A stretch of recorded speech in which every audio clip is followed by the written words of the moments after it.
Hypersonic cruise missile आधुनिक जगत का ऐसा हथियार जो कि अमेरिका के पास नहीं है पर रशिया और चीन के पास है।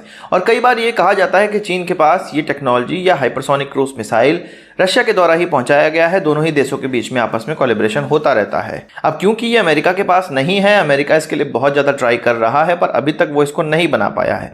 असल में हाइपरसोनिक मिसाइल में एक जो महत्वपूर्ण इंजन होता है स्क्रैमजेट इंजन, उसकी कमी के कारण अमेरिका इसको कंप्लीट नहीं कर पा रहा है। ये हाइपरसोनिक मिसाइल या हाइपरसोनिक क्रूज मिसाइल कुछ तीन तरह के हो सकते हैं। एक जो शिप से लॉन्च किया जा सके, एक जो लैंड से लॉन्च किया जा सके और एक जो एयर से लॉन्च किया जा सके। रशिया के पास ये तीनों तरह की हाइपरसोनिक मिसाइल पहुंच गई है पर अमेरिका के पास किसी भी तरह की हाइपरसोनिक मिसाइल नहीं है। अभी कुछ दिनों पहले ही अमेरिका के द्वारा एक हाइपरसोनिक मिसाइल जिसका नाम AGM-183 रखा गया था, जिसको कि ARRW कहा जाता था, air launch rapid response weapon, उस प्रोग्राम को बंद कर दिया गया क्योंकि उसका जो डेवलपमेंट ट्रायल था उस मिसाइल का वो सक्सेसफुल नहीं रहा था और उस पर पैसा खर्च करना उनको सही नहीं लग रहा था। और ये डिसीजन उनकी कमेटी ने मार्च में ही लिया है, यानी कि अभी रिसेंट में ही उनका प्रोग्राम बंद किया गया है। वहीं अगर भारत की बात की जाए तो भारत इसके लिए बहुत ही अभी छोटे स्टेज पे है और हम लोग भी रशिया के साथ इसके कोलैबोरेशन की बात कर रहे हैं। ब्रह्मोस एरोस्पेस के द्वारा इस कोलैबोरेशन को अंजाम दिया जा सकता है और उनकी जो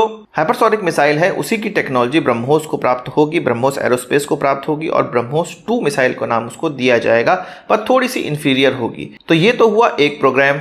भारत के द्वारा एक और प्रोग्राम किया जा रहा है जिसमें कि लंबी दूरी की मारक क्षमता हमें प्राप्त करनी है, हाइपरसोनिक क्रूज मिसाइल प्राप्त करना है, जिसको कि प्रोजेक्ट विष्णु का नाम दिया गया है। और इसमें बैलिस्टिक मिसाइल में इसको लगाकर इस्तेमाल किया जाना होगा, जिसमें कि पहला स्टेज बैलिस्टिक मिसाइल का ही इंजन होगा और जो दूसरा स्टेज होगा वो हाइपरसोनिक स्क्रैमजेट इंजन होगा। पर अब इसके तीसरे वेरिएंट जो कि एयर लॉन्च होने वाला है उसमें यूएस के साथ कोलैबोरेशन अब होने वाला है। यूएस ने ये पेशकश रखी है कि भारत के साथ वो कोलैबोरेशन करना चाहते हैं, या आप ये भी कह सकते हैं कि भारत ने ये अमेरिका के सामने रखा है। मतलब म्यूचुअल अंडरस्टैंडिंग से ये बातें चल रही हैं। जैसा कि मैंने आपको बताया, स्क्रैमजेट इंजन इसके लिए बहुत ज्यादा महत्वपूर्ण है और यूएस इसमें बहुत ज्यादा पैसे लगाने के बावजूद एक अच्छी हाइपरसोनिक मिसाइल डेवलप नहीं कर पाया है, या जो रिक्वायरमेंट वाली हाइपरसोनिक मिसाइल है वो डेवलप नहीं कर पाया है। तो उसका ये मानना होगा कि भारत हाइपरसोनिक मिसाइल क्षेत्र में जो भी काम किया हुआ है उसका फायदा अमेरिका को मिल सकता है और अमेरिका के पैसे इस कोलैबोरेशन के बाद भारत को प्राप्त हो सकते हैं। मतलब एक तरफ से पैसा और एक तरफ से दिमाग, ये लगाने का प्रयास किया जा रहा है। आपको ये जान के बड़ा आश्चर्य होगा कि ये जो एयर लॉन्च हाइपरसोनिक मिसाइल होने वाली है वो हमारे P-8I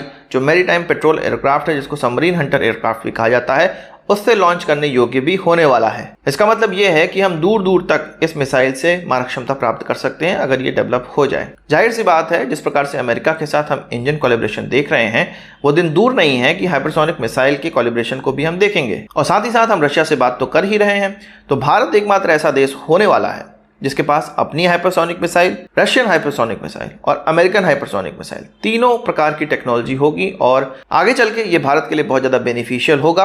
इस मुद्दे पे आपका क्या कहना है कमेंट बॉक्स में जरूर बताइएगा।